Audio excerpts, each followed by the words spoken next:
David, bonjour. Christophe, bonjour. Donc aujourd'hui, on est là chez toi. Tu vas nous faire ton retour d'expérience à l'Université de Lyon, plus précisément à l'IUT site gratte-ciel, sur des classes inversées que tu as mis en place à l'Université de Lyon. C'est ça, donc dans le département technique de commercialisation de l'IUT Lyon 1, Oui. on... Est-ce que tu peux nous donner la genèse? Alors oui, la genèse, Quelle est l'idée? Qu'est-ce que tu as eu comme idée pour faire ça? alors Pourquoi t'es parti c'est là-dessus? suite quand même à un certain nombre de discussions, de réflexions sur l'innovation pédagogique, dont le point de départ était, il faut le citer, le diplôme Hilaire Carré, Oui. qui a eu une très mauvaise influence sur moi, Ah mince. qui m'a poussé à changer pas mal de choses dans mes pratiques pédagogiques. Alors pourquoi tu t'es inscrit à ce diplôme alors? Parce que diplôme, Ah, alors, c'est un diplôme qu'on fait pour les enseignants de l'université, donc, pour changer les pratiques. Alors pourquoi tu t'es inscrit à ce Eh diplôme? ben parce que j'avais l'impression d'être arrivé au bout de mon fonctionnement avec les étudiants, une certaine forme de lassitude, vraiment un questionnement sur à quoi est-ce que je peux servir, avec cette impression que quand je faisais cours, je disais la messe, et donc ça n'intéressait pas trop les On va dire étudiants. que tu parlais dans le vide. Voilà, On va être laïque, hein. c'est ça, c'est laïque. Donc je n'étais pas certain que ça passionne les étudiants, ça ne me passionnait pas non plus, et donc l'idée c'était de réfléchir un petit peu plus à quels étaient les besoins des étudiants, donc plutôt en lien avec le monde dans lequel ils vont évoluer professionnellement, quelles étaient leurs envies, donc écouter les étudiants, donc se rapprocher d'eux pour coller au mieux à cette question de leurs besoins, de leurs envies, donc de leur motivation, et puis des outils qui peuvent leur permettre d'évoluer dans le monde professionnel, dans leurs études, de manière la plus positive possible. Donc le point de départ c'était ça, et puis ça m'a conduit à remettre en question pas mal de choses. Et puis comme je suis chef de département en tech de co, l'idée ça a été aussi d'impulser une démarche collective. Donc il y a plusieurs collègues qui ont aussi mis en place un certain nombre d'initiatives à base de notamment de jeux pédagogiques, d'utilisation de réseaux sociaux dans les enseignements. Des collègues aussi qui suivent maintenant le diplôme Hilaire Carré. Donc voilà, un certain nombre de choses qui font que on réfléchit un peu plus à nos pratiques pédagogiques. Alors, la classe inversée, qu'est-ce qui t'a plu dans ce principe et comment toi tu l'as mis en œuvre? Alors la classe inversée, Et pour toi d'abord, c'est quoi une définition de classe inversée? la classe inversée, c'est le fait de...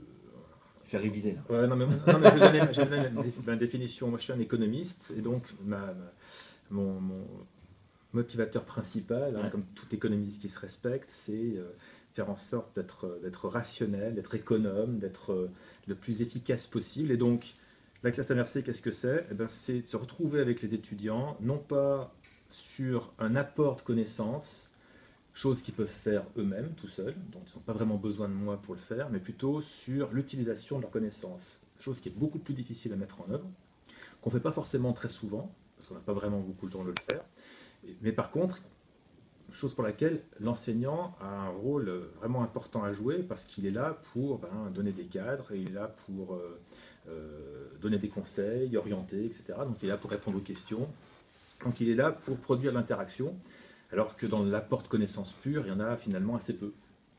Donc voilà, l'idée c'est que la classe inversée, ça, entre guillemets, ça rentabilise le temps de présence des étudiants beaucoup plus que simplement l'apport de cours. Sachant que par ailleurs, comme nos étudiants ont beaucoup d'heures de cours, ils sont à 30-35 heures par semaine, donc ils ont beaucoup d'heures de cours, il y a un certain nombre d'apports de connaissances qu'on va quand même leur faire en cours, qu'on ne va pas qu'on va pas leur demander de faire chez eux.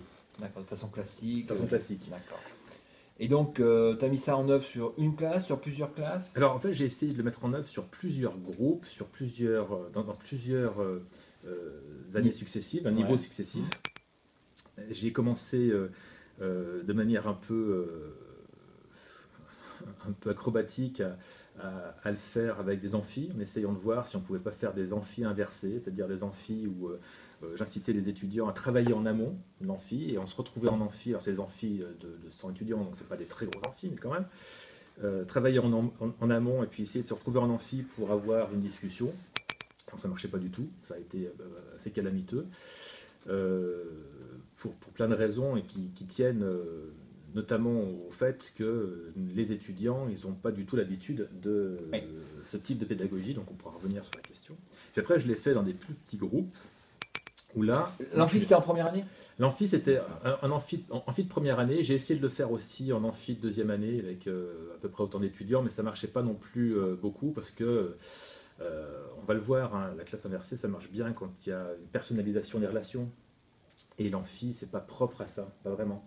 On peut trouver de l'interactivité dans les amphis, on peut en mettre en place, on peut faire en sorte qu'il y ait des choses à faire chez soi et dont on parle en amphi, c'est possible, mais c'est quand même moins pratique comme mode de fonctionnement que le groupe de TD. Voilà. Donc la bonne taille pour toi, Voilà, bonne groupe de taille, voilà, TD. c'est ça le groupe de TD, c'est une trentaine d'étudiants, enfin entre 20 et 30 étudiants. Là, on peut fonctionner, mais encore faut-il qu'on puisse avoir le temps de fonctionner, c'est-à-dire créer la situation, créer les conditions qui vont permettre d'établir ce type de fonctionnement, ce qui ne va pas de soi. Euh, Quand j'ai voulu mettre en place ce type d'initiative, quand on en discute avec les collègues, déjà c'est quelque chose qui peut perturber les collègues, ça remet en question nos pratiques professionnelles, donc c'est pas simple. Mais contrairement à ce que j'imaginais, ça remet aussi en question l'expérience que les étudiants peuvent avoir de l'enseignement. Ils ont l'habitude d'avoir un enseignement. Nos étudiants, ils sortent du bac jusqu'à... Ouais, donc ils ont déjà 15 ans d'expérience Voilà, d'enseignement. non mais c'est ce que je leur dis, ce sont des professionnels de l'enseignement, ils connaissent ça par cœur. Euh, et finalement, ce qui est assez drôle, c'est quand on leur dit en tant que professionnel de l'enseignement, quel regard critique vous pouvez avoir sur l'enseignement, est-ce que vous considérez que ce type d'enseignement, ça vous convient? Ils ne se posent pas trop la question au départ parce que justement, ils n'ont pas d'alternative.